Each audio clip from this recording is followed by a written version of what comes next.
noite para todos e todas. Que a silenciosa paz do Mestre da Paz nos mantenha em paz.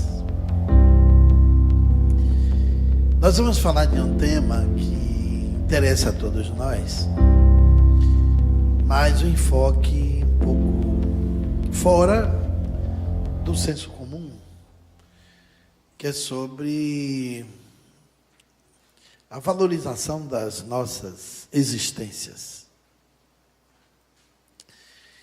O Espiritismo, quando surgiu no mundo, trouxe um conhecimento novo perante a humanidade.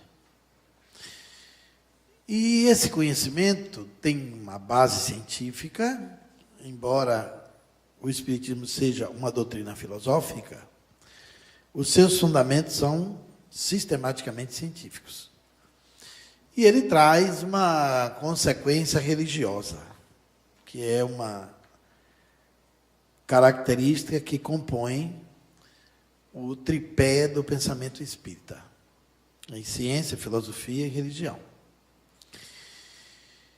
E nesse conceito fundamentado na ciência, o Espiritismo trouxe uma abordagem que ampliou os horizontes da percepção humana sobre a sua própria realidade.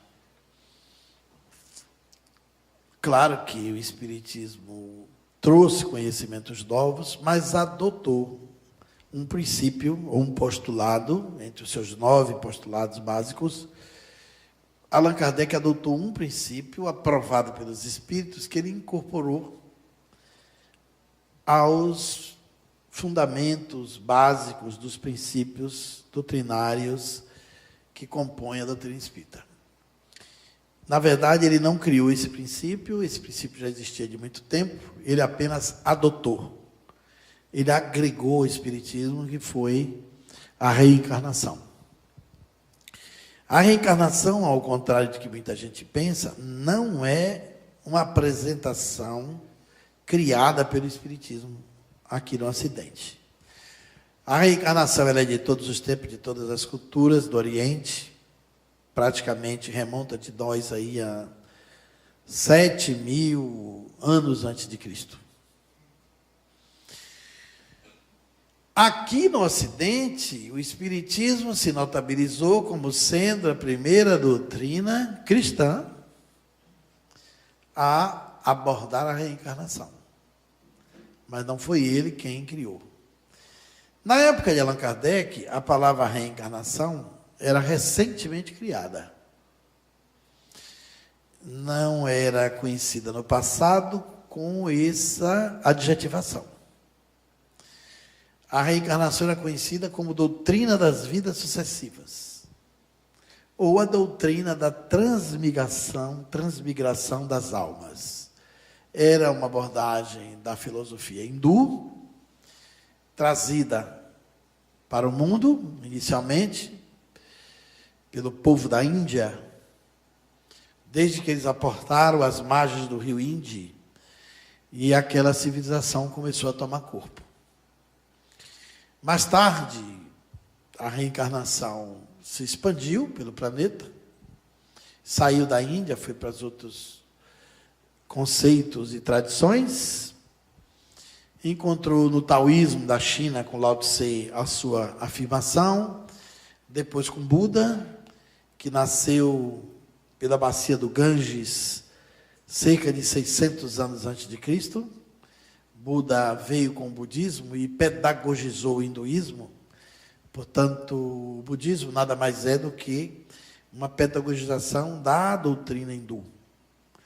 E Buda teve, na reencarnação, a sua base de ensinamento, porque os fundamentos do budismo é que você se ilumine através dos ensinamentos de Buda, para que você não precise ficar preso à roda do samsara, que é o ciclo das reencarnações inferiores. O símbolo do budismo é essa roda do samsara, que tem a aparência daquele leme do navio. Quando o espírito está preso às paixões, na visão budista, quando ele está preso ao karma, às inferioridades, aos desejos, ele mergulha no ciclo das reencarnações inferiores e demora para se iluminar. E aí o Buda vem ensinar a você como você se livrar dos desejos.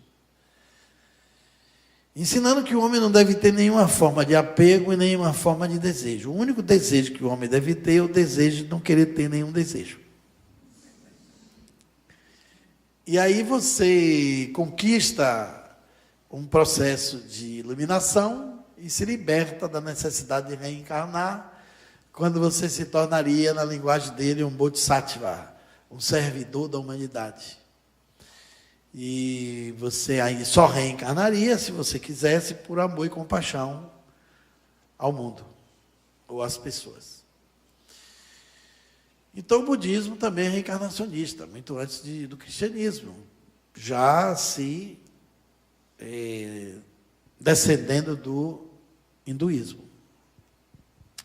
Outras doutrinas antigas também pregavam a reencarnação. Hoje no mundo, um terço da humanidade é reencarnacionista. Mas com o Espiritismo, a reencarnação ganhou uma abordagem aproximada da ciência. Se pensava no passado que esse seria um tema ligado só às ideias religiosas, no máximo, isso faria parte da filosofia. Mas com o passar do tempo, a reencarnação foi se agregando a várias disciplinas científicas e hoje ela é estudada com interesse profundo no campo da biologia, da psiquiatria, da psicologia, da parapsicologia, da psicobiofísica e de outras ciências de interesse. Então nós vamos fazer uma viagem rápida a respeito dessa ideia. Pode passar. Há uma dificuldade de se associar a reencarnação com a Bíblia.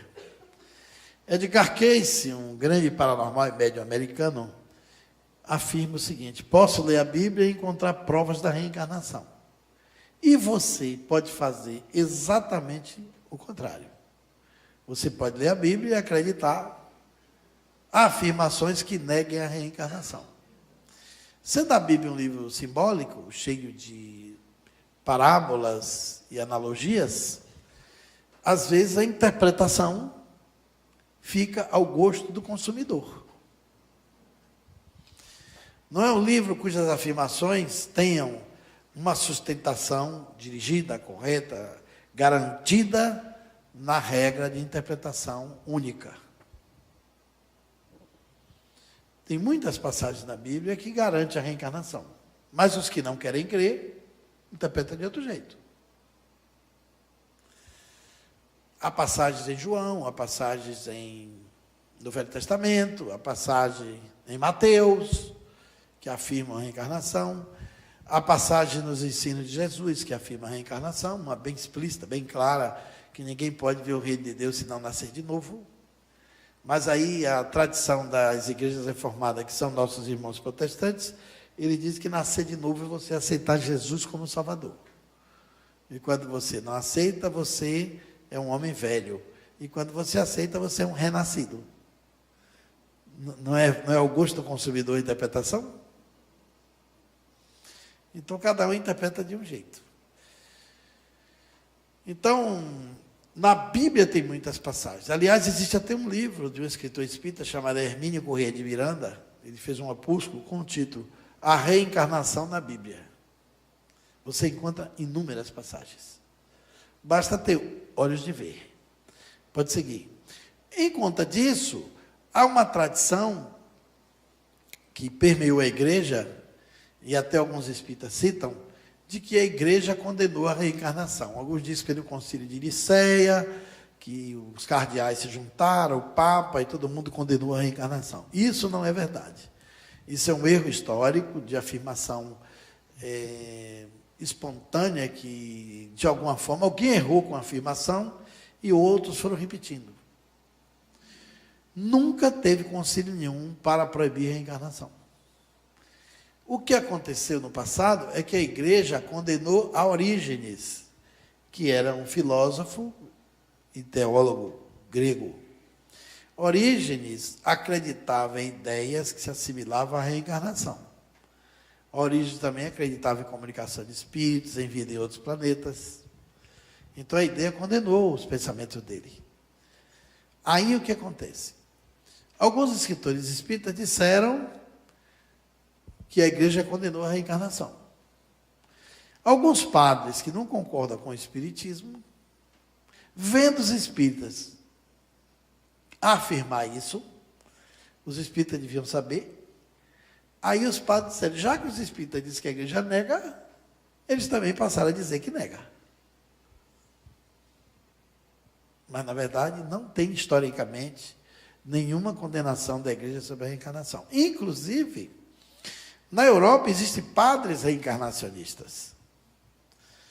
Na Bélgica tem um padre chamado Mercier Belga, que era amigo do Papa João Paulo II, chamado René Martin. Ele era reencarnacionista. Um outro padre francês da Ordem de São Sulpício, o padre François Brune, era reencarnacionista. Só que na igreja existe um grande silêncio sobre esse tema. Não é confortável falar a respeito disso. Aqui no Brasil existe um antagonismo. A teologia ensinada no Brasil, de alguma forma, aborda a negação da reencarnação por questões culturais de uma interpretação bem abrasileirada da ideia. Mas nunca teve uma condenação oficial por parte da Igreja Católica sobre a ideia da reencarnação. A reencarnação saiu desse rol de interesse religioso, dessa esfera de crença, e com o tempo ela passou a tornar interesse de pesquisas científicas. Hoje nós temos evidências científicas que garantem que a reencarnação tende a ser uma lei da natureza. As primeiras pesquisas vieram nos anos 30, mas desde o passado, já no final do século XIX, pesquisadores como o espanhol Fernando Escolavida, ele abordou esse tema dentro de uma visão bem trabalhada com as hipóteses da hipnose. Ele se baseou em outros pesquisadores franceses e abordou os primeiros livros com essas informações baseadas no raciocínio mais científico. No começo do século XX, um outro escritor alemão chamado Karl Popper escreveu A Reencarnação Baseada em Fatos, que já trazia um resumo das principais fontes de pesquisa e de interesse para afirmar a reencarnação como uma possibilidade de ser uma lei natural.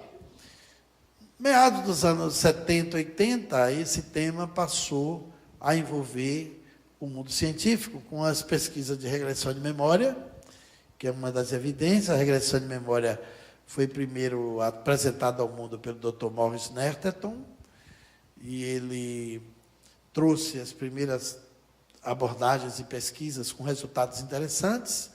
Depois, Edith Fiore, uma outra psiquista e psicóloga, psiquiatra, que apresentou os resultados de suas experiências.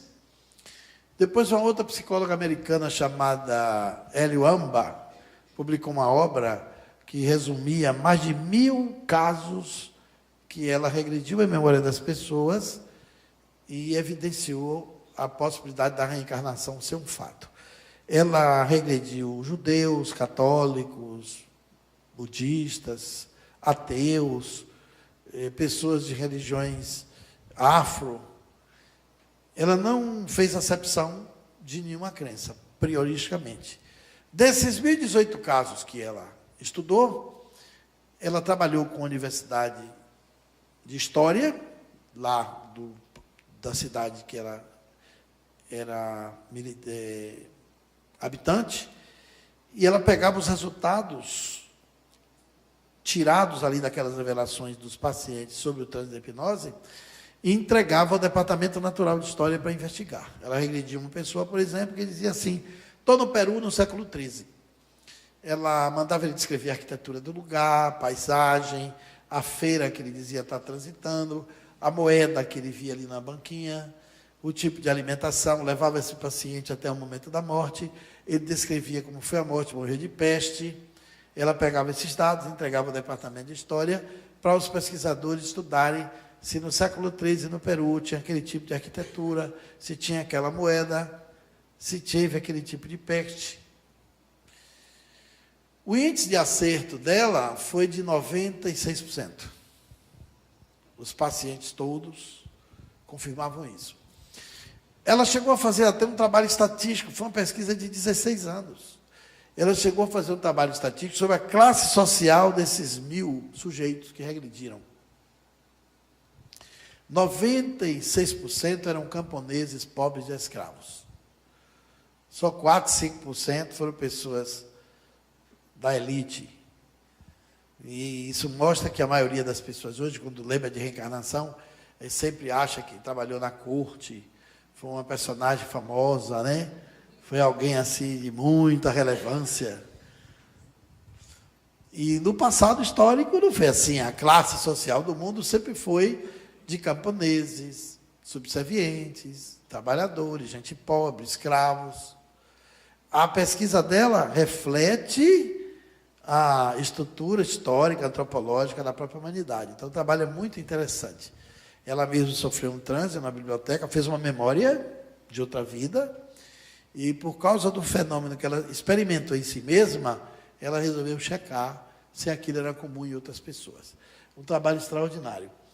Então, nessa pesquisa de regressão de memória, veio depois a modalidade terapêutica, que alguns terapeutas do mundo se interessaram tanto por essa possibilidade, que hoje você utiliza a reencarnação como uma escola mesmo de terapia, onde existe curso de formações para médicos e profissionais da área de saúde, bem classificados na medicina, em diversas especialidades. Eles tomam um curso de 2, 3 anos e passam a trabalhar com terapia regressiva de vivências passadas. No começo tinha o nome de terapia regressiva de vidas passadas. E muitos dos nossos traumas, recalques, medos, fobias, síndromes que a gente carrega, tendências, inclinações a transtornos, muitas vezes tem a ver com o nosso passado, com o tipo de vida que a gente teve. Até os traumas mais agudos, mais ostensivos, às vezes tem a ver com o trauma de morte que a gente viveu. E esses terapeutas todos, hoje são mais de 2.000 no mundo. Sim, Brian Weiss é um dos pesquisadores que trabalharam nessa área. E são muitos, são centenas. Existem hoje associações internacionais de terapeutas de vivências passadas. Só aqui no Brasil, você tem a BTVP, a Associação Brasileira de Terapeutas de Vidas Passadas, tem o INPVP, que é o Instituto Nacional de Terapeutas de Vidas Passadas, tem a ASBTVP, que é a Associação Brasileira dos Pesquisadores em Vidas Passadas. Na Austrália tem uma associação europeia, na Ásia tem, pelo Japão. São muitos pesquisadores que se organizaram. Existe um chorrilho de livros, autores que escreveram vários, entre eles o Brian Weiss, escreveu Muitas Vidas, Muito Mestres, outros títulos fantásticos, Nós Já Vivemos Antes, Somos Todos Reencarnados. Um outro físico francês chamado Patrick Drouot também pesquisou o tema, escreveu sobre o assunto. Então, uma quantidade enorme de pesquisas. Mais de 120 títulos de livros nessa área, todos escritos por especialistas. Então, a regressão de memória se constitui uma das evidências da garantia científica da reencarnação. Depois, a reencarnação também pode vir por revelação espiritual. A revelação espiritual pode se dar por comunicações mediúnicas, de espíritos perversos, obsessores, que são as comunicações mais autênticas que existem, por sinal, né? Os obsessores dificilmente fingem que estão se comunicando. E, às vezes, as revelações de espíritos orientadores podem passar sobre a mistificação do médium. Mas o obsessor, geralmente, quando chega, ninguém quer fingir que está sofrendo uma possessão, por exemplo. E os espíritos inferiores, por vingança, revelam o motivo pelo qual está adoecendo ou agindo de maneira obsessiva com aquela pessoa. E tem a ver com o drama humano de uma vida passada. Isso é uma forma também de você acessar o passado histórico da pessoa e encontrar aí uma evidência da reencarnação. Outro fato também se dá pelas lembranças espontâneas. Pessoas que lembram espontaneamente, geralmente são crianças. Desse fenômeno nasceu as pesquisas, que é a evidência mais imponente hoje no planeta, dentro da reencarnação, que é o fenômeno da memória extracerebral. A memória extracerebral trouxe uma casuística muito grande e que envolve os resultados mais preeminentes. Enquanto na regressão de memória você hipnotiza a pessoa, regride ela, é uma coisa mais induzida, existem aqueles que lembram espontaneamente. Geralmente são crianças, na fase inicial, aí dos 3 aos 7, 8, 9 anos, que relatam suas experiências. Os pais levavam isso ao crédito de ser uma fabulação da criança, de ser um delírio infantil, uma criação do menino ou da menina. Mas alguns pesquisadores mais curiosos resolveram registrar aquelas afirmações. E aí descobriram ser casos realmente verídicos, porque as narrações das crianças, quando fosse a campo investigar, encontrou-se documentos e até provas testemunhais de pessoas que ainda estavam vivas, que testemunharam o relato e o conteúdo histórico daquelas informações que a criança dizia. O autor dessa palavra, memória extracerebral, é um pesquisador da Índia, que vocês vão conhecer a foto dele daqui a pouco, chamado Rabindranath Banerjee. É um termo ousado, já é um termo que desafia a contemporaneidade dele, porque extra quer dizer fora. Cerebral quer dizer fora do cérebro. Memória extracerebral. O paradigma da ciência materialista, principalmente na área da medicina, é que a memória é uma segregação do cérebro. Quando ele aborda o termo memória extracerebral, ele está evocando a possibilidade, com essa expressão, de que todos nós possuímos uma memória fora do nosso cérebro. Uma memória que não pertence a essa atual existência. Vamos seguir. Aqui eu trouxe alguns casos de revelação espiritual. Um dos casos mais conhecidos, que a gente passa às vezes despercebido, é do próprio Allan Kardec. O nome de Allan Kardec nunca foi Allan Kardec. Allan Kardec é um pseudônimo. O nome real dele é Hippolyte Léon Denis Arrivaille, que nasceu na França em 1804, morre em 1869. Mas o nome real dele foi ocultado quando ele publicou o Livro dos Espíritos. Ele não assinou no livro o nome Hippolyte Léon Denis Arrivaille. Ele botou o nome Allan Kardec. Mas por que ele botou esse nome de Allan Kardec? Porque quando ele estava fazendo as experimentações espíritas, nas primeiras sessões mediúnicas, o Espírito revelou a ele que não era a primeira vez que ele vivia na França. Ali ele havia vivido num passado muito distante, disse o Espírito a ele. Quando a França ainda era as Gálias, ele havia sido um sacerdote druida, que amava ao Deus Espater, que amava a natureza, era vegetariano e se chamava Allan Kardec. E acreditava na reencarnação. E como era outra vida dele, que ele foi um druida, e que ele também tinha a crença da reencarnação entre os druidas, na hora de publicar o livro, ele botou o nome da encarnação dele anterior. Em respeito ao princípio espírita que ele tinha adotado, de reencarnação, com a anuência dos espíritos, e também para que o Livro dos Espíritos não fosse lido pelo nome do autor, porque ele era um personagem muito conhecido na França, foi um homem brilhante no seu tempo, aos 24 anos ele havia escrito uma gramática para reconstruir a modalidade de aprender a língua francesa, e o governo tinha adotado. Então, todas as escolas da França estudavam a nova gramática do professor Hippolyte Léon Denis Arrivaille. desde que ele tinha 24 anos. Quando ele se deu conta dos fenômenos espíritas, ele tinha 52. Ele já encontrou o espiritismo já maduro. E a partir dessa idade é que ele começou a se envolver com a fenomenologia. Então ele queria que o livro fosse lido pelo seu conteúdo literário, pela força dos seus conteúdos, e não pelo nome do autor. Aí ele colocou o nome de Allan Kardec e se imortalizou. Mas isso é um nome adotado de uma outra vida. Quando ele desencarna, o governo francês faz uma homenagem a ele. O cemitério do Père Lachaise, onde estão os seus restos mortais, no túmulo, eles fizeram um túmulo druida.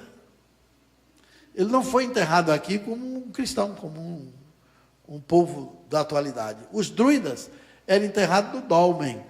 É uma pedra em cima de 4 pilares e o túmulo fica abaixo. Esse tipo de túmulo era o túmulo dos druidas. E lá em cima, no frontispício da pedra, o governo mandou esculpir: nascer, viver, morrer e progredir sem cessar. Nascer, viver, morrer e renascer e progredir sem cessar, tal é a lei. Que evocava a ideia da reencarnação, para o qual ele adotou o nome dele.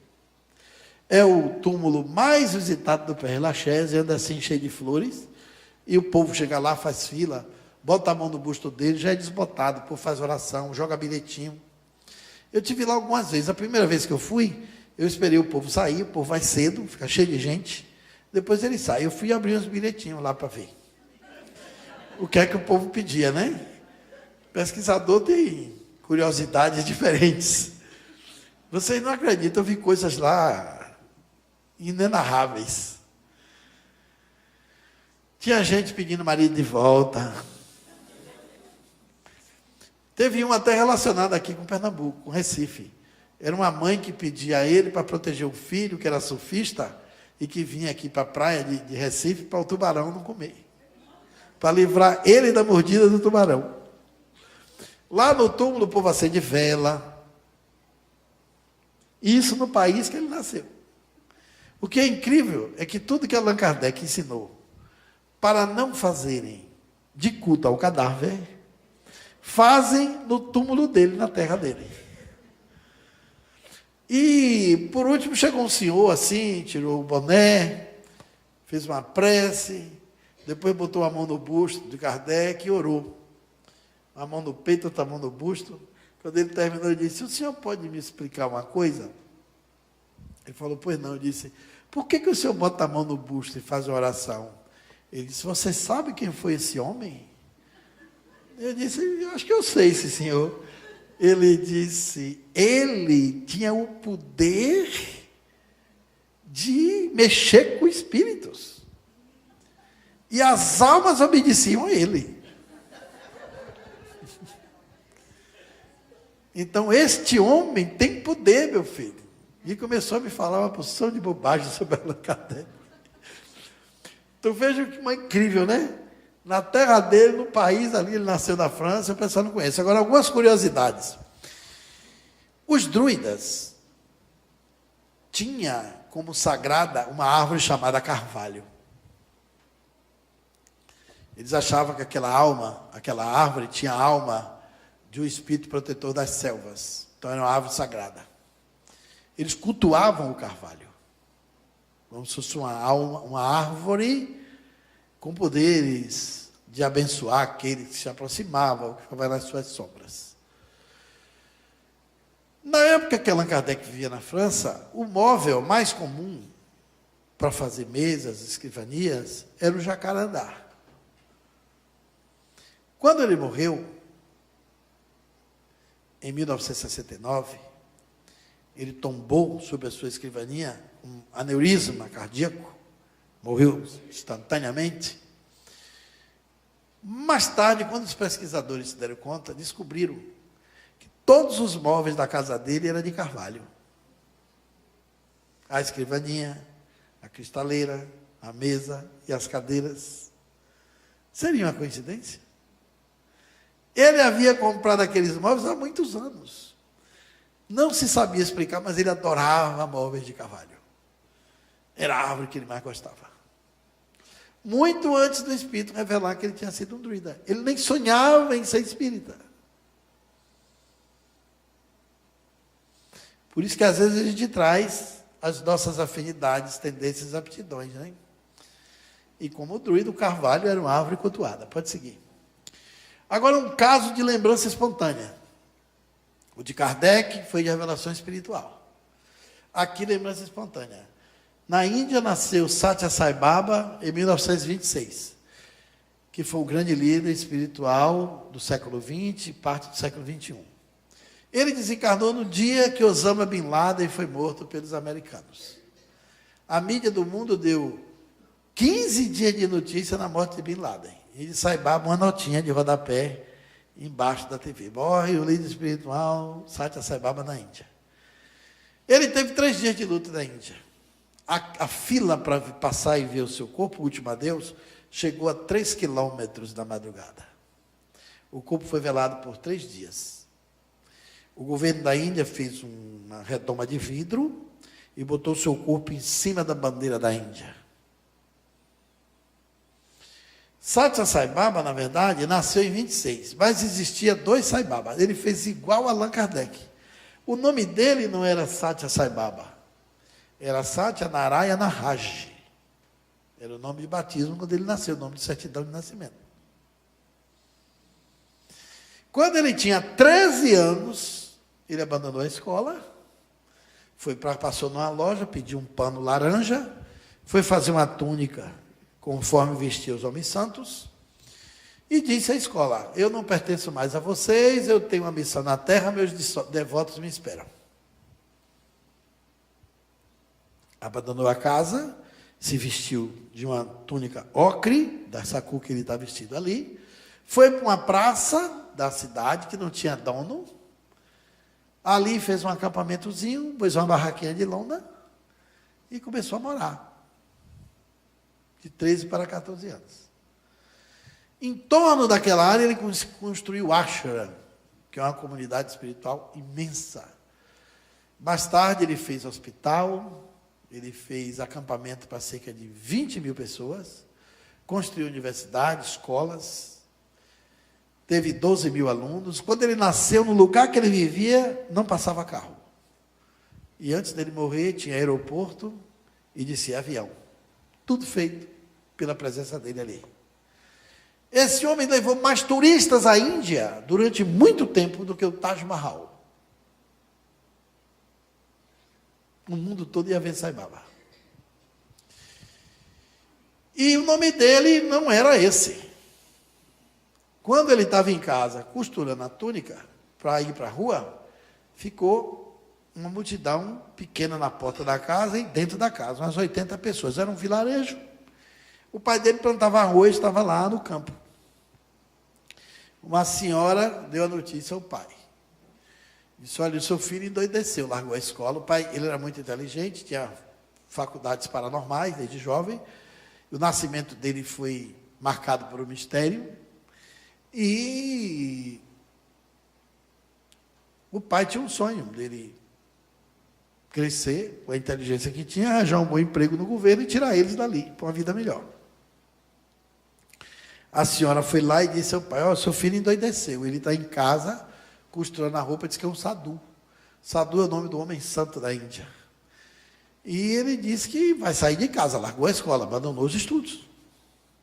O pai foi para casa, meio apressado, ainda com a roupa suja, estava plantando arroz, soube que do ocorrido, né? Foi lá tirar a prova dos 9. Quando ele chegou, tinha uma senhora novata na região, que não sabia que ele era o pai, uma visitante.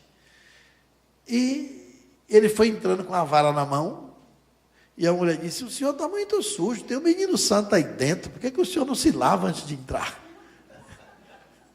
Isso só aumentou a raiva do pai.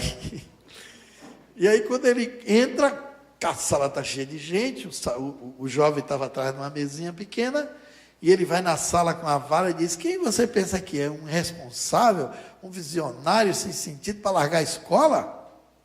E essa roupa de sadhu que você está fazendo? O que você está fazendo com essa roupa? Ele levantou as mãos e disse: meu pai, abaixa a sua vara. a partir de hoje eu não sou mais seu filho. Eu tenho a missão na terra, meus devotos me esperam, e não me chame mais pelo nome que o Senhor me botou. Eu sou a reencarnação de Sai Baba de Shirdi, que era esse outro santo que está aqui à esquerda, considerado santo da China, na Índia. Então são dois Sai Babas, o Sai Baba de Shirdi e o Sai Baba do Sul. Esse nome foi como Allan Kardec também fez, adotado. A partir dessa data, ninguém chamou mais ele de Satyanarayana Raj. Passou a ser chamado de Sai Baba. Sai quer dizer mãe, Baba quer dizer pai. E os indianos tomam essas denominações como se fossem os nomes espirituais. Então, a palavra Satya quer dizer verdade, então Satya Sai Baba quer dizer pai e mãe da verdade. Esse homem aqui morreu em 1918. Foi considerado o homem mais santo da Índia durante 50 anos. Ele pacificou hindus e muçulmanos. Ele conseguia fazer uma coisa que nem Gandhi conseguiu. Manter a paz entre muçulmanos e hindus por mais de meio século. Ele dormia uma noite numa mesquita muçulmana e os muçulmanos diziam que ele era muçulmano. Na outra noite ele dormia na estupa hindu. Os hindus diziam que ele era hindu. Quando ele morreu, foi uma confusão. Porque os hindus queriam enterrar ele no ritual hindu e os muçulmanos queriam enterrar ele no ritual muçulmano. Porque os muçulmanos diziam, ele pertence à nossa religião. E os hindus diziam, não, ele pertence à nossa. O governo teve que interferir. Eu peguei a biografia dele, são 7 volumes. 7 volumes contando a história do Sai Baba de Shirdi. Ele tinha poderes paranormais. Consta na história que ele tinha sempre um jarro cheio de flores. E quando as pessoas iam ter um encontro com ele, na hora de ir embora, ele fazia um gesto, a rosa saía sozinha do jarro, a rosa levitava e ia até a pessoa que ele tivesse mais afeição naquela visita. E a pessoa segurava a rosa que saía flutuando sozinha. Aí o governo, para resolver a briga entre os hindus e os muçulmanos, resolveu enterrar ele na fronteira. Porque os muçulmanos tinham que enterrar na frente do sol, quando reza para lá, é quando o sol nasce. E aí botou na fronteira. Aí, quando for abrir o caixão, os biógrafos contam isso, que o corpo dele desapareceu, só tinha flores dentro do caixão. E ninguém sabe quem tirou o corpo. É um mistério até hoje na Índia. Antes do Sai Baba de Shirdi morrer, porque os grandes seres na Índia fazem uma coisa chamada de Maha Samadhi. Maha quer dizer grande, Samadhi quer dizer partida. A grande partida é a morte consciente. Eles reúnem os discípulos, se despedem de todo mundo, dá o último adeus, faz o último sorriso e morre, mesmo sem estar doente. Aqui no Ocidente, quem morreu assim foi um hindu chamado Paramahansa Yogananda, que escreveu um dos livros mais bonitos, chamado Autobiografia de um Yogi. Se vocês puderem ler esse livro, vocês vão ver o espiritismo recontado por outra cultura na Índia. E Paramahansa Yogananda era um grande médium. Ele faleceu assim, deu o último adeus, tem até a foto do sorriso dele nos livros. Fecha os olhos e desencarna. Morte absolutamente consciente. Não é como a gente fica aqui querendo, até a última hora, na UTI, cheio de tubo, o cara não vai, não quer, não tem mais nada para ficar, já está todo deteriorado, mas quer ficar ali, né? Os seres avançados na Índia não fazem o Mahasamadhi. Esse daqui, o Sai Baba de Shirdi, reuniu os discípulos e fez isso aí. Se despediu de todo mundo em 1918, mas chamou um senhor chamado Dixit, que era o seu melhor discípulo, e disse, Dixit, eu vou me reencarnar daqui a 8 anos, no sul da Índia. Vou reencarnar no corpo de uma criança pobre, dentro de um lugar muito pobre. Quando eu tiver 15 anos, eu vou começar a minha missão. De 14 para 15 anos. Então, daqui a 25 anos, você se prepare e se mude para lá, para o sul, porque eu quero que você continue sendo meu secretário. Não é uma coisa meio assim, fora do ar, para a gente aceitar isso? Ele criava uma menina, que a mãe morreu, era órfã de pai, entregou a ele quando era criança, 3, 4, 5 anos. E a menina estava com 13. Para a menina não assistir à morte, não ficar com trauma, ele deu um dinheiro e mandou ela ir para o mercado, fazer uma feirinha. Era 20 minutos andando, 20 voltando, mais 20 comprando, dava 1 hora, era o tempo que ele ia embora. Para ela não sofrer a perda, o trauma da partida dele. Pediu a Dixite que cuidasse da menina. Pois bem, quando a menina chegou, ele estava desencarnado. Tudo isso registrado em muitos livros. Muitos autores, testemunhas que estavam lá, que dizem que foi verdade. É uma história interessantíssima, a história do site Sai Baba Dixite. E aí, quando passa 25 anos, o Dixite tem notícia de que tinha um jovem mestre espiritual numa aldeia perto de Putapati, do rio, passando no rio Chitravati, e que estava no sul, e que estava dizendo que o nome era Sai Baba. Ele pegou um trem, viajou cerca de 14 horas, reconheceu que era o Sai Baba e ficou lá com a família. Foi secretário do outro Sai Baba até a sua morte. A menina que ficou lá, quando fez 20 e poucos anos, soube também da história. Com uns 30 ela foi. 30 e poucos anos ela desceu, depois que ela soube que o Dixite tinha ido. Quando ela chegou lá, encontrou o de cá, com cabelo meio Black Power, parecendo Tim Maia dos anos 70, e comparou com o outro que tinha um pano, um turbante. Olhou ele e disse assim: não é meu Sai Baba, não. Ele é muito diferente. Sentou ali ignota, numa multidão de 400, 500 pessoas, sentava no chão para ele passar e dar a bênção. Lá no cantinho ela disse: se for ele vai ter que me dar uma prova.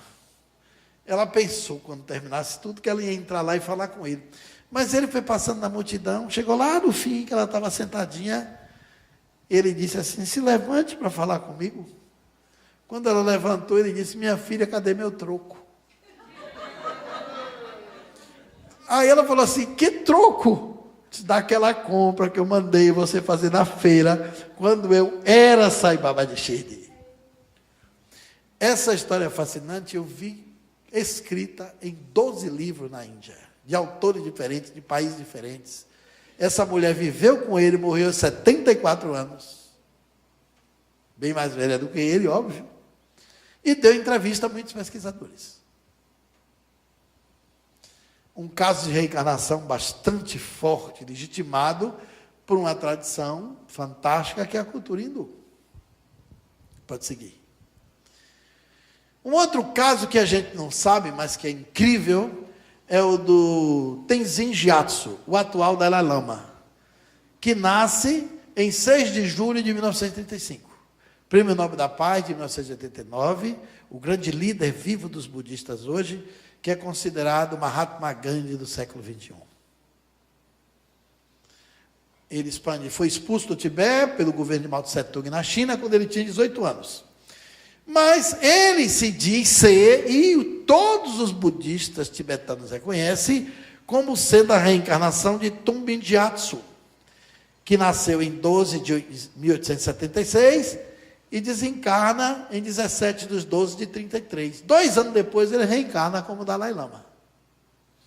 Foi encontrado,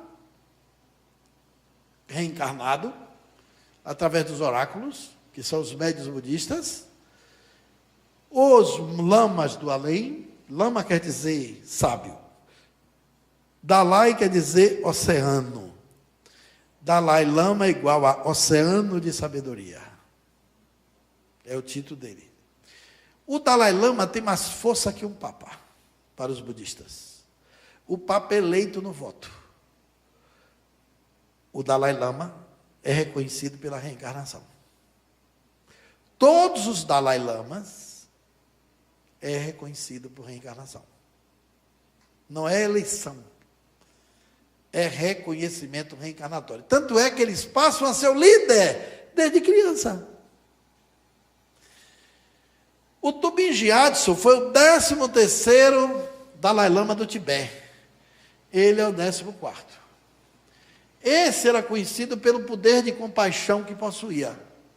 E esse aqui é reconhecido como o 14º Dalai Lama da compaixão. A reencarnação do outro. Quando esse daqui tinha 3 anos e meio, os lamas videntes viram onde ele estava reencarnado, anunciou aos mestres budistas e foi uma caravana a cavalo buscá-lo. Lá na cultura tibetana é impressionante isso, como isso é normal. Eles chegaram na casa, encontrou um pai, uma mãe e um filho. Ele sentava na cabeceira, o pai e a mãe sentados do lado. Quando os monges bateram na porta, que o pai abriu, ele saiu em disparada, pulou, abraçou o monge, segurou um colar, tirou do pescoço e botou no colar dele. A mãe achou que foi um ato de deseducação, deu um tapinha no braço dele e tirou o colar e pediu perdão. Ela disse, pegou no meio do caminho e disse, não, minha mãe, esse colar é meu que ele veio trazer para me dar. E o monge disse, é verdade, o seu filho não está mentindo. Sentaram na sala e eles perguntaram por que eles estavam visitando eles. Se o seu filho é um ser especial. Ele é a reencarnação do nosso líder espiritual e chefe de Estado do Tibete. Ele é a reencarnação do 13º Lama da Compaixão. O menino foi para Lhasa, capital do Tibete. O pai e a mãe seguiu. E lá é feito um teste. Ele vai reconhecer os objetos dele. Ele reconheceu a sinetinha de outra vida, os livros da outra vida. Passou numa área da casa, lá no lamastério, e tinha um baú antigo. Ele bateu no baú e disse, minha mãe, aqui dentro desse baú está a minha dentadura da outra vida que os monges guardaram. A mãe achou aquilo uma asneira com o pai. E disse, que bobagem, menino, você está falando aí? O monge sorriu, abriu o baú, tirou a caixinha de papelão. Dentro da caixinha tinha outra caixinha, e dentro da caixinha tinha um pano. Quando abriu, estava a dentadura. Que eles guardaram. Guardou os dentes da outra vida. O menino ficou lá. Desde 4 anos, todos os lamas, todos os budistas se abaixavam na frente dele. Ele já foi criado como honras de chefe do Estado. Passou a sua infância sendo educado por professores que iam dar aula na casa dele, não em sala de aula. Todos reconheciam sua superioridade.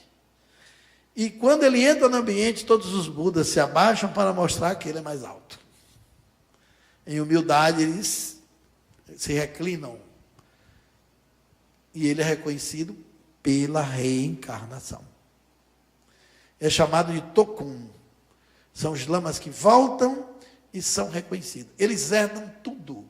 Há um caso que eu pesquisei lá, de um lama da Espanha que reencarnou, era do Tibete, reencarnou na Espanha, os pais doaram o menino, ele herdou o carro de outra vida e a casa de outra vida. Que beleza, né? Que sistema de herança incrível. E um caso desse, pouca gente sabe, que os lamas, os dalais são reconhecidos assim. Pode seguir. Lembranças espontâneas. Aqui o Dr. Banerjee e aqui o Dr. Ian Stevenson. Os 2 maiores pesquisadores sobre evidências da reencarnação com base na biologia. O Dr. Banerjee era professor e médico de neurocirurgia da Universidade de Jaipur, na Índia. O Dr. Ian Stevenson, professor doutor da Universidade de Virgínia, nos Estados Unidos.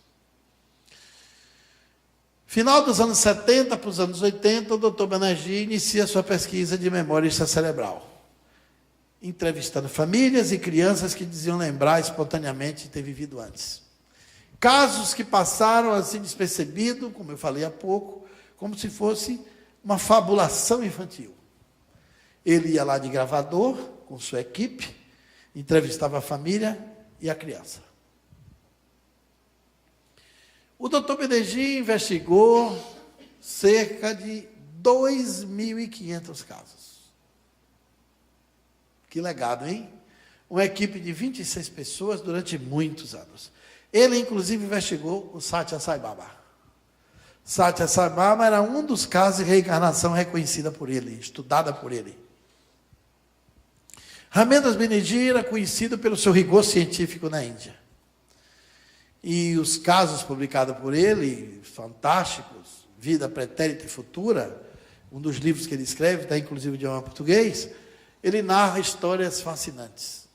Entre os casos mais extraordinários que ele pesquisou está o caso de um garoto chamado Munesh, de 5 anos, que era um pouco hiperativo, e a mãe deu uma surra daquelas que se arrepende, e o menino ficou muito abatido com a pancadaria que recebeu, chorando em prantos, começou a gritar para a mãe: você não é minha mãe, não me chame mais de Munesh, meu nome é Bhajan Singh, se você me bater de novo, eu vou embora de casa.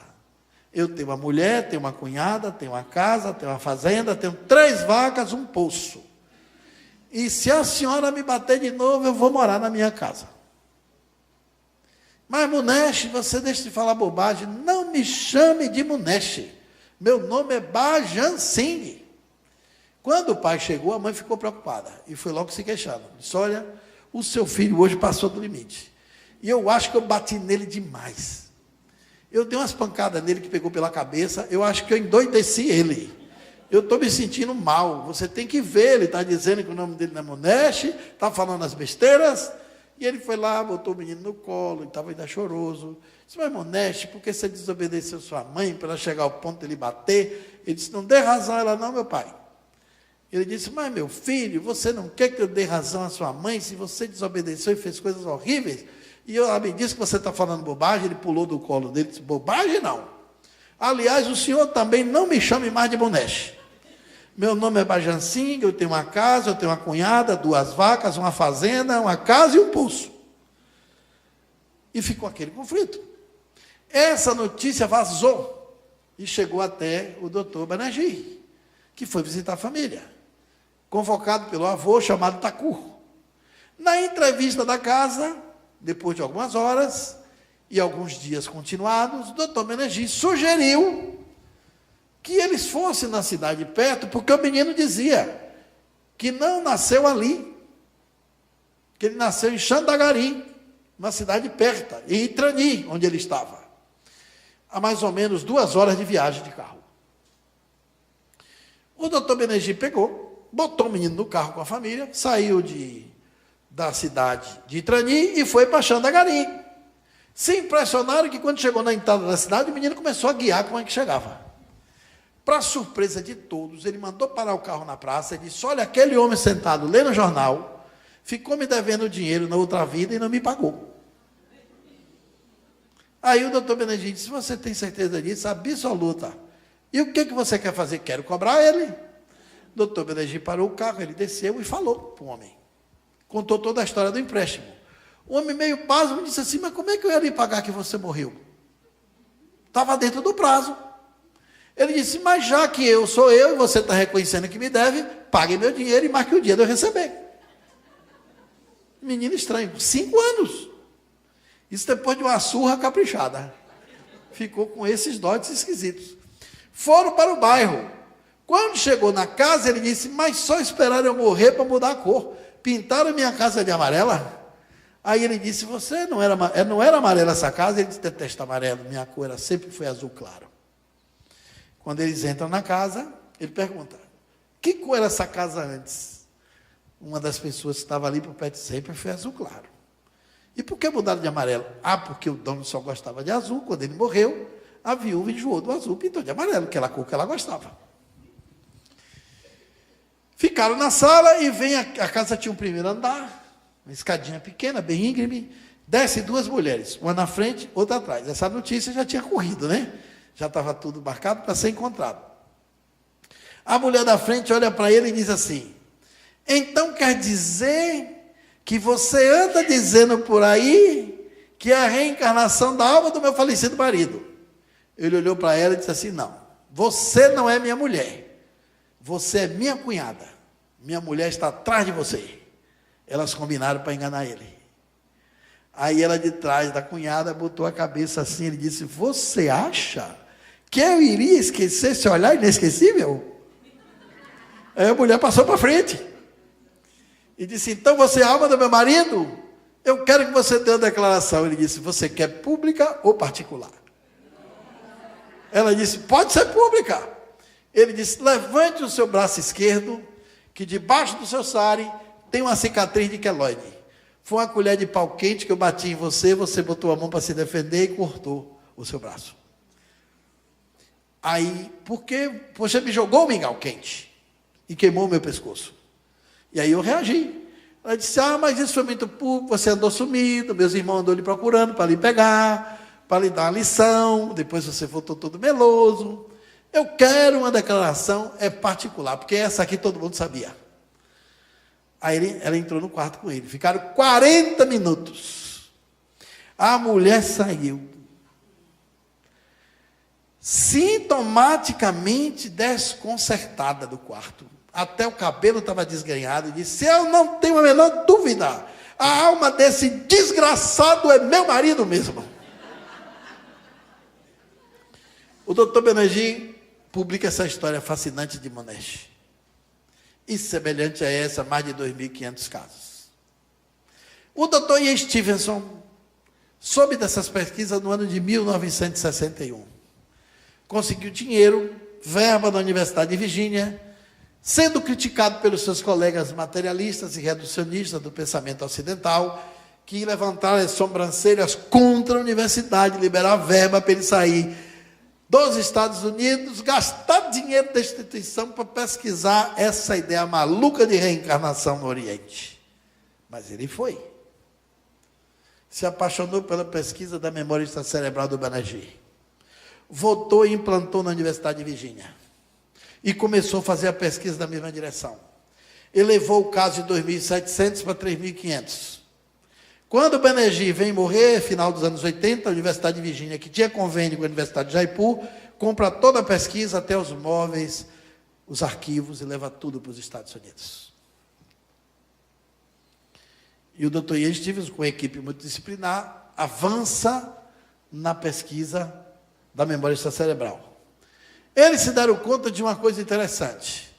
Nessas pesquisas, apareceram nas crianças uma coisa chamada bitmarks, que significava marca de nascença ou defeitos de nascimento. O que era isso? Primeiro que essas crianças que lembram, tinham intermitência reencarnatória muito curta. O máximo de uma reencarnação para outra era de 4, 5, 6 anos. A maioria era 8 meses, 2 anos, 1 ano e meio. Eles acreditam que todos nós temos essa memória extracerebral. Todo ser humano tem essa memória que não é desse cérebro. Na nossa fase comum, aqueles que têm intermitência reencarnatória longa, 60, 70 anos entre uma vida e outra, que é a nossa média, o tempo no além, mais ou menos a média que a gente está aqui, contudo, porém, todavia, pode ser que a gente demore 1 século, 200 anos, 100, 50, mas a média de morrer aqui não é 70, a média de vida, mas não tem uns que vai com 18, tem uns que morrem bebê. A mesma coisa para reencarnar. A regra geral é o tamanho aí de uma vida, mas alguns voltam mais cedo.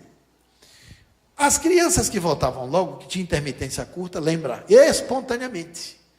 Gente como a gente, que tem a distância longa de uma vida para outra, não lembra.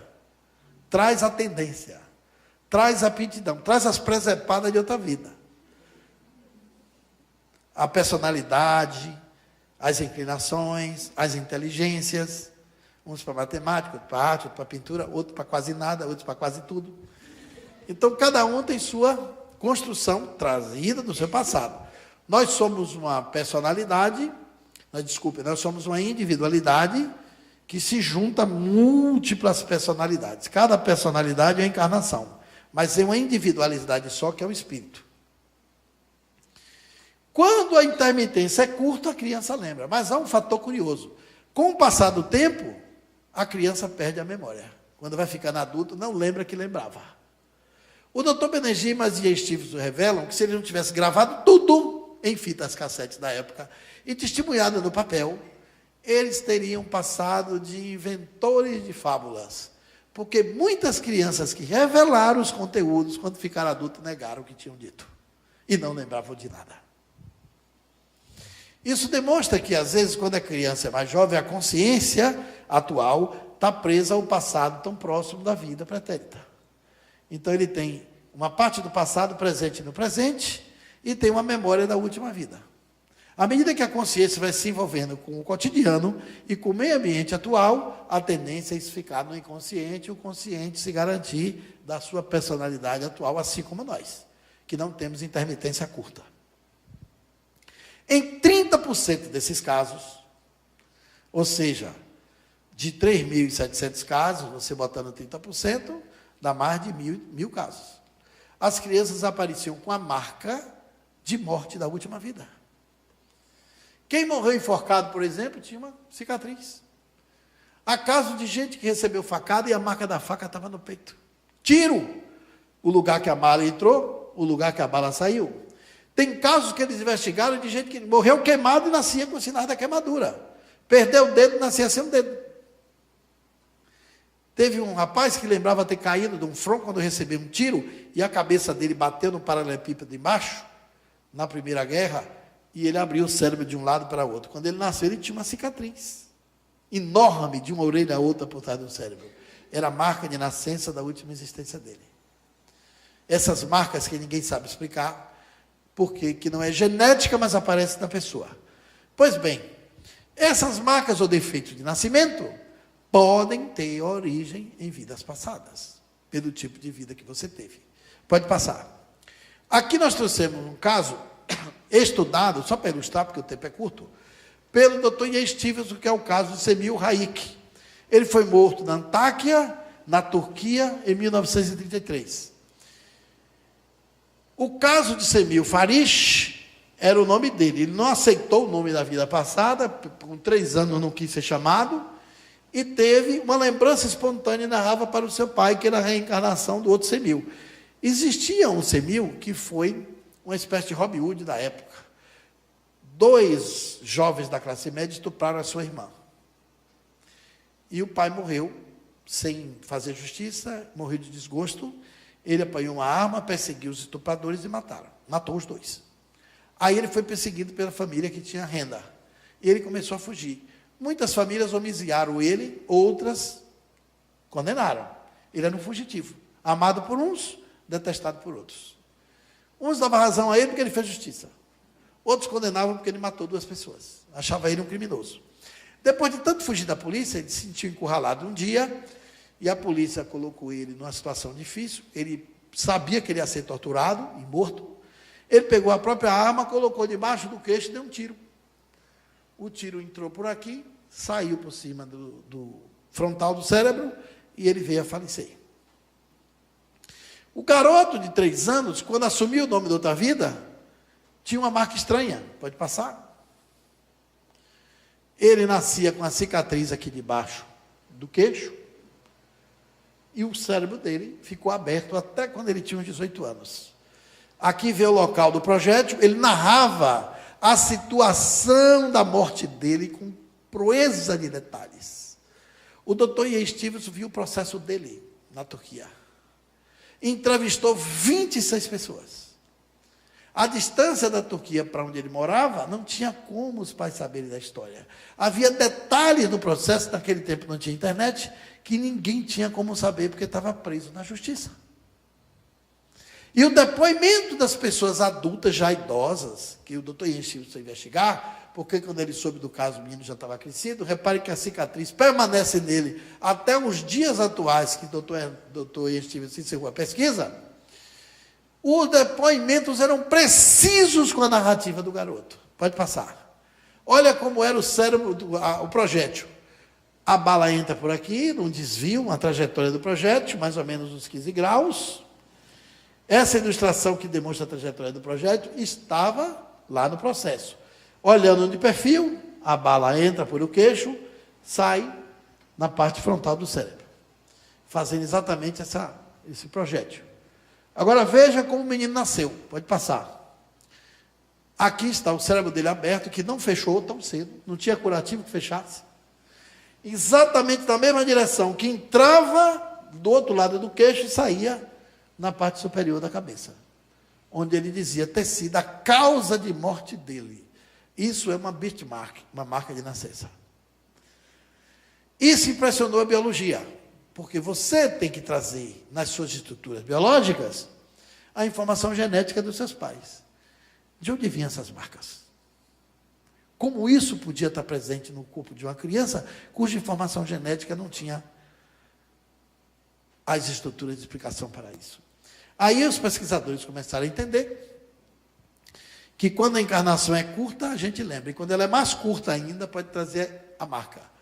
Entre as hipóteses espíritas do perispírito, explica o problema das marcas de nascença. Pode subir? Pode seguir? O doutor Ian Stevens escreveu 2 livros incríveis. Nós não traduzimos para português, que é muito técnico e ficaria muito caro. O primeiro volume tem 1.200 páginas. E o segundo volume tem 1.100 páginas. O primeiro livro é Reencarnação em Biologia. A contribuição da biologia para as marcas de nascimento. É o volume 1. E o segundo, a contribuição da biologia para os defeitos de nascimento. O volume 2. Todo ilustrado, com casos detalhados, pesquisado, analisado, fotografado, gravado, documentado, demonstrando de uma maneira inequívoca que são evidências científicas da reencarnação. Esses casos, eles trazem uma contribuição tão forte que os pesquisadores mais materialistas, quando sabem dessa pesquisa, se dobram e ficam calados. Porque não tem explicação. Que hipótese você vai dar para isso? Como uma criança poderia se lembrar com tanta precisão de um fato que tem história, que está no campo e que pode ser constatado pelos investigadores e pelos pesquisadores? Pode passar. Agora vamos entrar na hipótese mais histórica e antropológica. Não tem um relógio para me guiar? Tem. Diz que eu podia até 9h20. Eu vou correr para acabar em 10 minutos para não queimar o arroz. Se a gente fosse fazer aqui uma pergunta sobre contrários, e eu perguntasse a vocês qual é o contrário de morte, todo mundo ia dizer que era vida, concorda? Aparentemente é, mas o contrário de morte não é vida, o contrário de morte é nascimento. Porque a vida não tem um contrário. A vida é o período que acontece da hora que você nasce ao momento que você morre. Então o contrário de morrer não é viver, o contrário de morrer é nascer. E por que a gente se engana? Porque a gente é iludido pelos sentidos. Os nossos sentidos físicos nos ilusionam. Nem tudo que nós vemos é como a gente vê. A física afirma que talvez aquilo que vemos seja a parte mais grosseira de tudo quanto ainda nós não vemos. Não podemos entender o mundo pelos nossos 5 sentidos, porque eles são limitados. Se você achar que os seus 5 sentidos é a garantia de tudo que você precisa saber, até hoje o Sol nasce, passa por cima da Terra e morre no horizonte, concorda? Mas se você acreditar nisso, você está contrariando a lei da física, da astrologia, da astronomia. Porque o Sol não se move em função da Terra. A Terra é que gira em torno do Sol. Se depender dos seus sentidos, é o Sol que está girando, certo? Você olha aqui, está tudo paradinho. A sua referência é o Sol que está passando. O Sol se levanta no horizonte. Ilusionavelmente, ele se move. Mas é a Terra que está a girar em torno do Sol. Então, você não pode se basear muito nos seus sentidos. Ninguém se vê nem como é de fato. Você olha no espelho e já reparou que você está ao contrário? Se o cabelo for partido do lado esquerdo, fica do lado direito. Se o seu sorriso for torto para cá, fica torto para cá. Já reparou que a ambulância tem o nome ao contrário?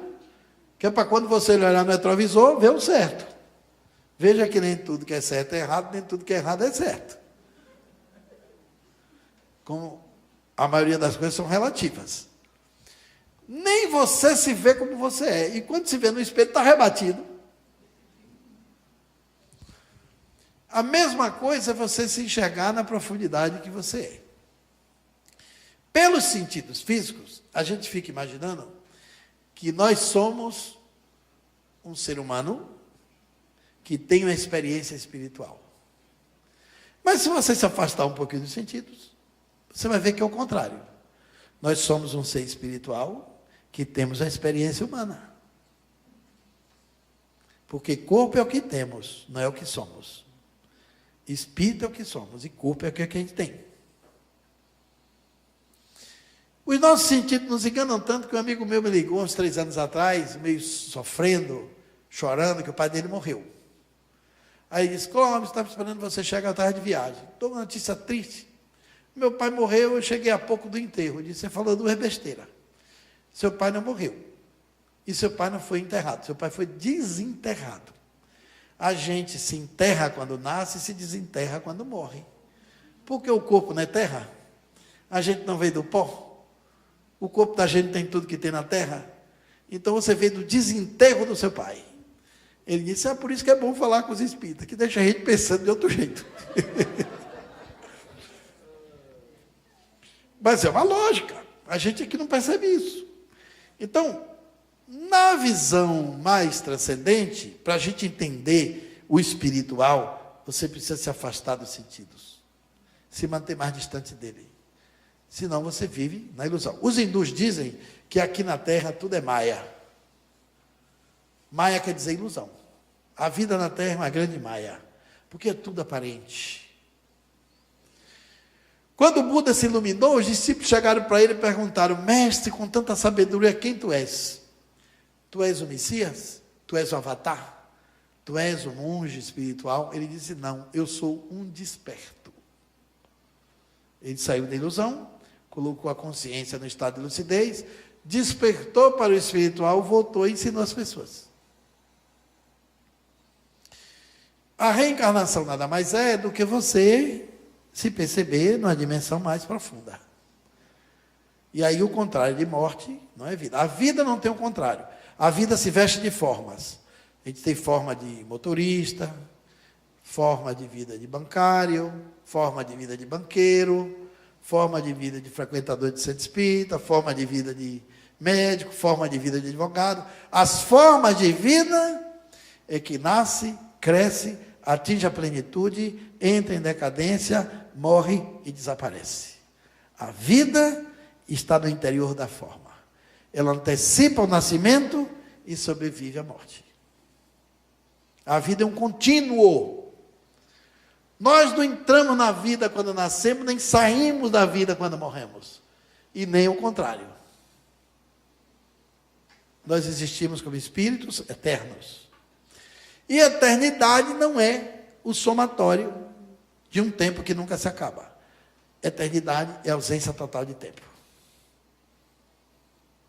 Você está fora da dimensão de espaço e de tempo.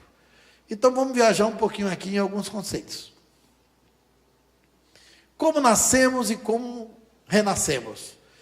Existe uma interação espírito, perispírito e corpo. Pode passar, para a gente entender o processo. Aqui nós somos 3 em 1. A centelha etérea, o princípio inteligente, a inteligência extracorpórea, a consciência, o espírito. Aqui está o corpo, que é a forma física que o espírito se veste para evoluir. Para reencarnar, para o espírito habitar o corpo, temporariamente, precisa de um campo. Esse campo é o perispírito. Então, enquanto a gente está na Terra, nós somos 3 em 1. Nenhuma parecência com aqueles aparelhos eletrodomésticos, que tinha radiola, gravador e rádio. Coisa do mundo analógico. Nós somos espírito, perispírito e corpo. 3 em 1. Quando morremos, passamos a ser 2 em 1. Espírito e perispírito. No livro dos Espíritos, Allan Kardec pergunta se o espírito vive numa lenha descoberto. Como é a sua estrutura? Como é a sua natureza? O espírito diz que não, que ele tem um corpo que toma a forma da última vida que ele teve na Terra. O perispírito está para o espírito como o corpo está para o homem. Correto? Então o homem tem essa forma, massa, que você mede, tem gênero, peso, né? Idade e medida. O espírito não tem. Mas o espírito só acessa o corpo por causa do campo, que é o perispírito. Sem perispírito, impossível existir reencarnação. Não tinha como. O espírito não vem à carne sem o perispírito. O perispírito é o responsável por todas as sensações e relações do espírito para o corpo, do corpo para o espírito. Fazendo a comparação grosseira, vamos imaginar um ferro elétrico que você passa na roupa. Ferro desligado, você não passa roupa. Corpo morto, está frio. Aí você bota na tomada. Liga na energia. A energia que vai alimentar o ferro é o espírito. Esquentou o ferro. Mas aquela energia só vem para o ferro se você tiver o intermediário, que é a tomada. O perispírito é o corpo intermediário entre o espírito e o corpo. É um campo. Quando você perde o corpo, sobra o espírito e o perispírito. Isso é a nossa natureza essencial. Aquela natureza de lá é a natureza biológica, que é visível, palpável, mensurável. É que nasce, cresce, atinge a plenitude, decadência e morre. O de cá, não. Isso aqui é eterno. Não tem idade. Não tem forma. Quando o espírito é atrasado, ele fica mais parecido com o último corpo. Quando ele é evoluído, ele fica só em forma de luz. Quando se fala espírito de luz, é espírito que não tem mais forma física, é espírito que já evoluiu, perdeu a necessidade de ter corpo, de reencarnar. Vamos seguir, o raciocínio está indo bem, não está? Os pesquisadores descobriram o campo de vida. Essa pesquisa da ciência trouxe a concepção que Allan Kardec denominou de perispírito, orientada pelos espíritos. Peri quer dizer em torno de, mais espírito dá perispírito. O perispírito está em torno do espírito. Os pesquisadores descobriram os campos de vida e os campos da consciência. A primeira pesquisa foi de 2 biólogos, Dr. Harold Saxton-Bull e Dr. F. C. Nostroff, da Universidade de Yale, nos Estados Unidos. Eles estavam pesquisando o ovo recém-galado pela galinha, queriam ouvir o barulho do celular do ovo, o crescimento, da gestação do pinto, e colocaram os eletrodos. Descobriram que no lugar do ovo tinha uma batida de um coração. Pum, pum, o ovo estava quente. Eles marcaram de tinta. E ficaram analisando, esperando. Com o tempo, descobriu que o coração do pinto batia no lugar que tinha aquela batida, antes do coração do pinto existir. Então, eles deduziram, será que nós somos a forma de uma forma? Porque se no pinto as batidas estão lá, antes da formação celular do coração acontecer, o ser humano, que é mais complexo, deve ser parecido. Avançaram nas pesquisas e foram para os transplantes. Pegaram a salamandra, transplantaram a cauda da salamandra, botaram no lugar da pata. E cortaram a pata, transplantaram no lugar da cauda. A pata afinou e virou cauda, e a cauda encolheu e virou pata. Demonstrando que no lugar de cauda tinha que ser cauda, e no lugar que tinha pata era para ser pata. Mesmo que você botasse uma coisa diferente. Então a gente tem uma espécie de forma da forma.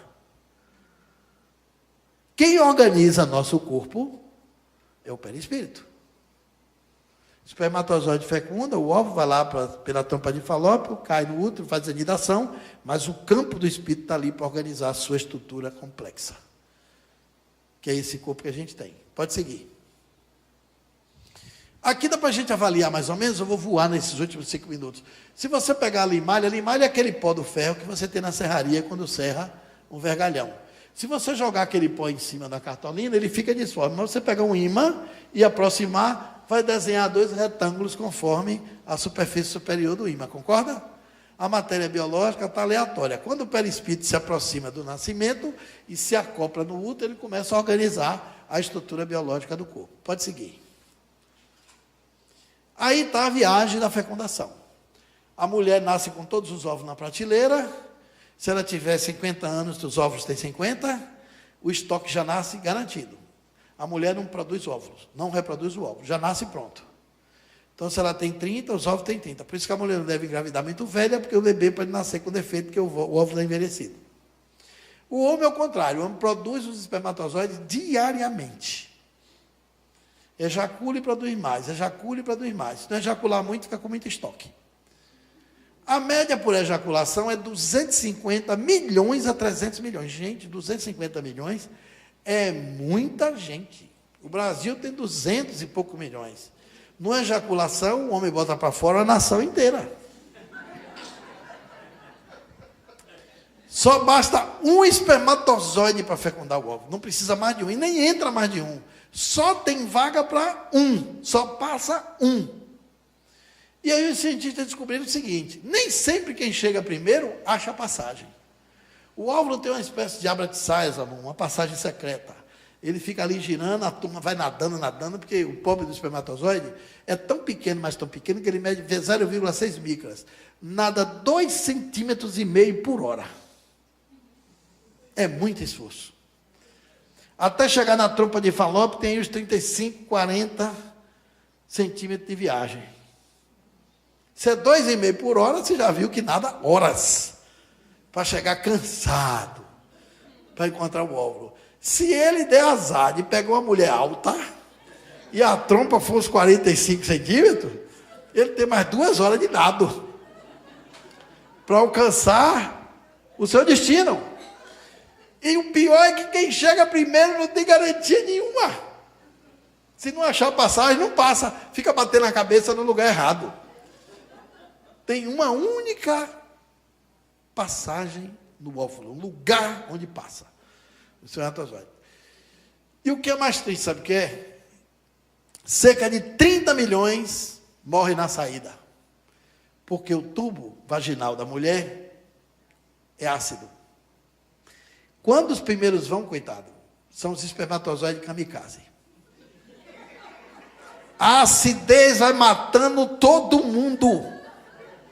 Morre na saída 30 milhões. É os boi de piranha.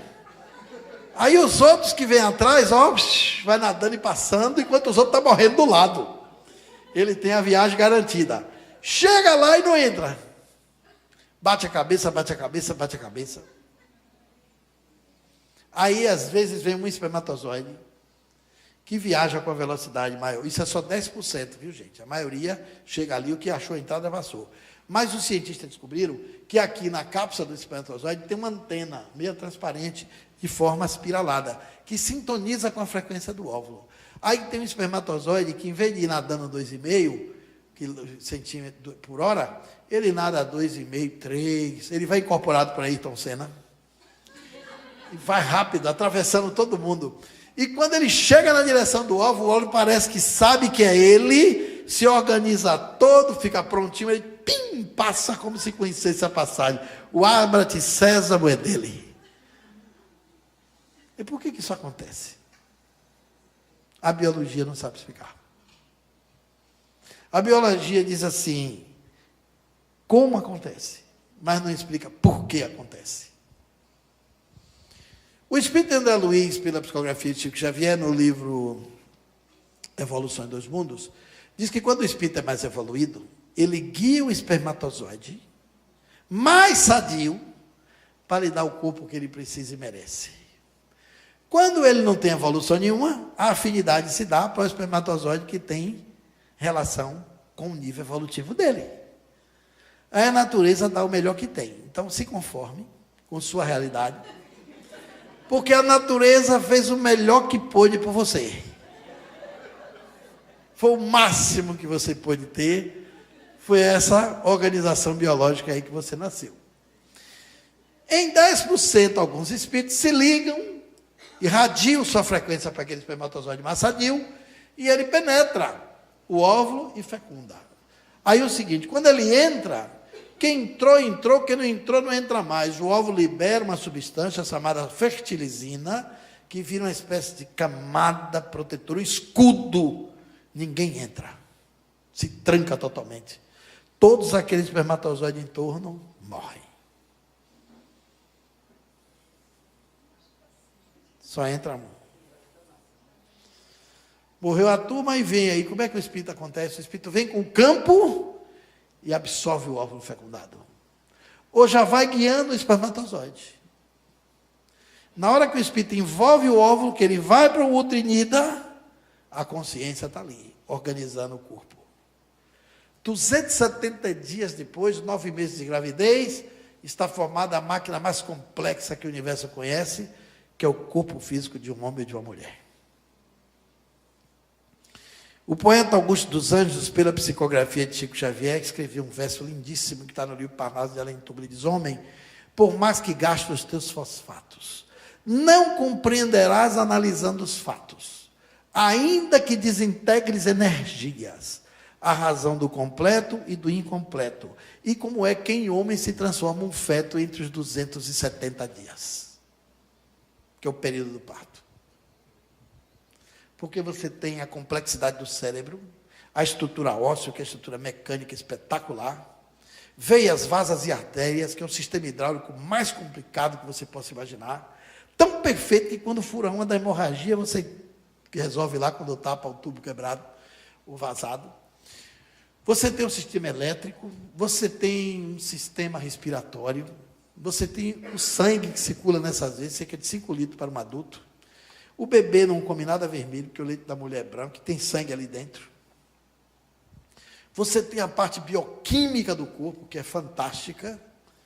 Mais de 200 ossos que compõem a estrutura do esqueleto. Uma mecânica espetacular. Repare que você faz isso, não tem parafuso. Você não precisa parar no posto para lubrificar. A máquina funciona, não é beleza? Tem gente que dá saltos enormes e o osso não se desconjunta. O desenho da estrutura estática do encaixe mecânico de uma coluna humana é de uma precisão impressionante. Então, o que acontece? Como pode o ser humano se organizar assim pelo nada? A consciência que está ali tem a informação vem pelo campo, pelo perispírito. O espírito quer, o perispírito comanda e o corpo faz. Há um metabolismo invisível, uma ordem invisível que constrói toda a estrutura biológica do ser humano a partir do nascimento. Então, aí você me pergunta, e os gêmeos? Entra 2 espermatozoides? Não. Pode ser que tenha 2 óvulos e 2 espermatozoides, um em cada óvulo. 3 óvulos, já teve casos de 5, né? Esses são os plurivitelinos. Mas os bivitelinos ou univitelinos é quando um óvulo fecundado recebe 2 espíritos para renascer. Ele se biparte e aí tem 2 campos. Esse nasce cara de um, focinho de outro, como a gente diz aqui no Nordeste. Mesmo sexo, mesmo acordo, direitinho, tudo igual. Diferenças pouquíssimas, vai ficando diferente quando vai envelhecendo. Mas se for espíritos que vai reencarnar juntos, eles pegam o mesmo óvulo e pela sensibilidade cada um trabalha a mesma informação genética. Que for o mesmo espermatozoide, com o mesmo óvulo que se bipartiu, trouxe a mesma informação, por isso nasce a parecência similar. Mas se fosse óvulos diferentes, com espermatozoides diferentes, pode nascer de sexo diferente, um gordinho, outro magrinho, um homem, outra mulher, um baixinho, outro mais alto. A mulher tem 2 ovários, 2 depósitos, 2 estoques, ovula por um, ovula por outro, às vezes tem um ovário preguiçoso, ovula só um, deixa outro estoque lá, depende do processo. Às vezes ovula um ou os 2 de uma vez, depende de algumas emoções mais extras, ovula 3, 4, os espíritos nascem. É assim que nascem os gêmeos. As marcas de nascimento é porque a forma está com defeito. Se você vai fazer um bolo em casa e amassa a forma do bolo, como é que o bolo sai? Amassado no lugar que a forma estava amassada. Se você tem descompensação no campo, na hora de reencarnar, nasce com defeito. E isso é descompensado pelo tipo de vida desregrada que o espírito teve em outra existência. Quem se suicida, por exemplo, dá um tiro na cabeça, descompensa o campo na área do cérebro. Vai reencarnar, encontra todas as informações genéticas perfeitas. Mas o campo que vai organizar o cérebro está em desarmonia, pelo suicídio da vida anterior. Aí ele nasce com a demência cerebral, uma coisa congênita de nascimento. Deformações físicas, as teratologias, tudo isso tem causas em vidas passadas. O espírito que se aproxima tem a ver, mesmo que seja genético o problema, o espírito que se aproxima tem a ver com o passado relacionado com o tipo de corpo ou de deformação que vai precisar. Pode seguir que o tempo está voando. Aqui os embriões congelados. Só para encerrar, só tem esse mais outro. Os embriões congelados têm espírito? Hoje tem milhões de embriões congelados. Uma vez eu vi um orador espírito dizendo que os espíritos que fizeram mal aos outros ficavam congelados lá, apagando o karma. É o espermatozoide fecundado no óvulo que é botado no nitrogênio líquido. Gente, isso não tem sentido. O espírito só ficaria lá se fosse um espírito otário. Porque são muitos graus abaixo de 0. O espírito vai ficar lá tiritando de frio, agarrado a um espermatozoide e um óvulo fecundado, não tem sentido nenhum. Pode ser até que um caso ou outro de um espírito com processo kármico até aconteça, uma exceção das exceções. Mas, regra geral, o espírito se liga ao corpo na hora da fecundação, mas pode também se ligar na hora da nidação. Pode até se ligar depois. O espírito pode se ligar um momento depois. Não dá tempo para explicar aqui, fica para outra vez. Mas siga o próximo. Bom, aí a interação. O bebê está aqui. O campo já está aqui invisível a gente. Na hora que o espermatozoide fecunda o óvulo, tem espírito para nascer. Uma amiga me disse assim, não, Clóvis, acho que até um mês não tem nada. Eu disse, se não tem nada, deixa para tu ver. Se não vai aparecer gente lá. As pessoas querem se iludir, né?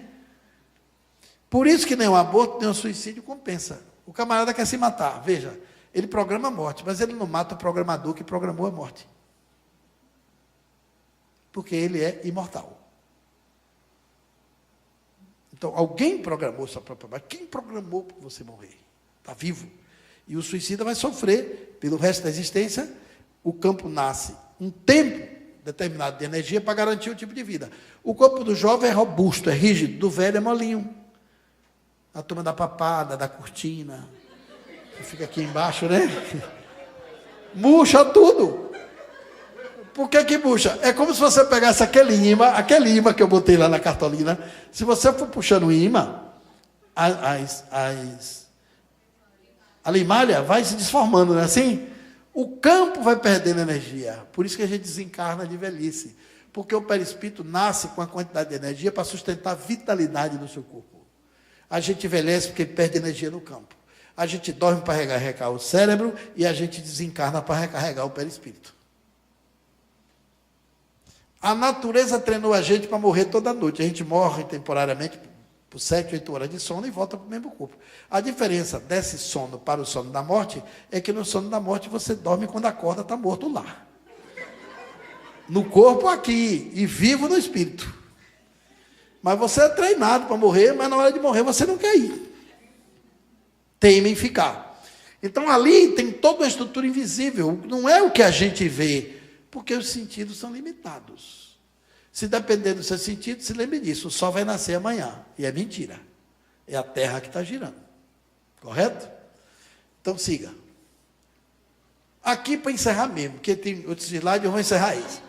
Chan Eng Bunker, Sião, Tailândia, 1811-1874. Chipófagos. Olha, eu costumo dizer o seguinte, nem tudo está no Espiritismo, mas o Espiritismo está em absolutamente tudo.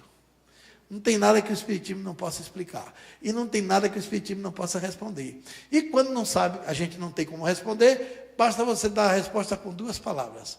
A pessoa pergunta, isso, você, depende.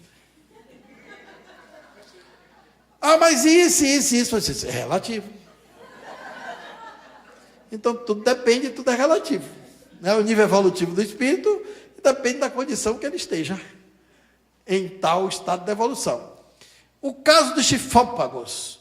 São 2 espíritos que mergulham no mesmo óvulo e não separam a matéria 100%. O campo está grudado. A matéria se biparte, mas os 2 estão intricados. Ou por ódios, ou por traumas do passado. Humberto de Campos revela na psicografia de Chico Xavier que um espírito nasceu chifópago com sua mãe, porque ela abortou ele em 2 encarnações, 6 vezes, 4 vezes numa vida, 2 na outra. Na última vez que ela abortou, o corpo saiu, o perispírito ficou. Ela morreu de infecção. Quando morreram na areia, os 2 estavam imbricados um no outro. Reencarnaram e ficaram chifópagos. Isso é um caso, né, que todos são assim. Mas há casos que os espíritos se aproximam por necessidade de reencontros, por finalidades evolutivas. Aí nasceu Chang e Eng Bunker. Aí apareceu aquela ideia de irmãos siameses. Os irmãos siameses, que são chifópagos, veio por causa da história desses primeiros gêmeos que apareceram assim e ficaram famosos. Eles nasceram ligados. Na época a medicina não tinha recurso e até hoje tem uns que não separam. Porque quando um órgão alimenta os 2, se você separar um dos 2 vai morrer, os 2 morrem. O caso deles era assim, ó. Eles eram ligados daqui da base da perna até a parte de cima. Os órgãos se mesclavam. E eles eram expostos no circo. O pessoal pagava para ver naquela época que o circo ganhava dinheiro com esses casos que não tinham os direitos humanos e as pessoas exploravam a vida dessas pessoas. De uma maneira cruel, não é? Desumana. Todo mundo queria ver os 2 gêmeos falar porque eles eram inteligentes, conversavam, contavam piada, brincavam, contavam como era a vida, como é que eles iam no banheiro. Contavam até como é que namorava, e o povo gargalhava. Vocês acreditam que os 2 se casaram? Um teve 7 filhos e o outro 6. Não entre no detalhe como era o momento. Fica por conta da imaginação. Mas que devia ser uma coisa diferente, era. Concordo? Porque aqui os órgãos dele não nasceram ligados, não, eram separados. E as mulheres eram diferentes, cada um tinha sua esposa.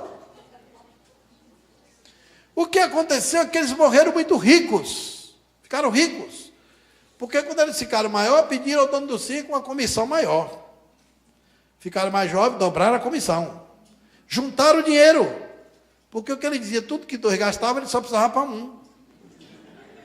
Tudo pedia desconto. Nós dois somos um, então compra o preço de um. A roupa era para um, a comida para dois comer era para um, bote mais um pouquinho, pagava só uma.